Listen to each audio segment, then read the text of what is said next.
मुफ्ती साहब, नापाक हालत में बार जे कन में आज़ान ॾियणु सही आहे? हाफ़िज़ बुरीद साहब,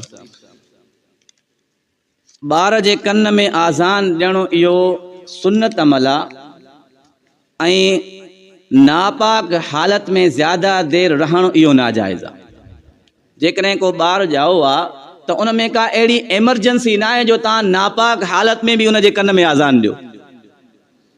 ज़िक्र करणु, आज़ान वारा अल्फाज़ ज़ुबान खां अदा करणु नापाक हालत में जाइज़ आहिनि, पर ॿार जे कन में आज़ान ॾियणु को अहिड़ो एमरजेंसी जो कमु न आहे।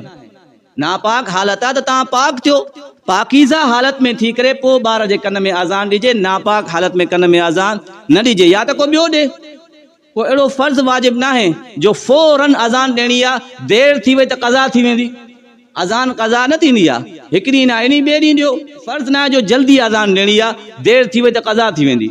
इन करे पाक हालत में आज़ान ॾिजे, नापाक हालत में न ॾिजे।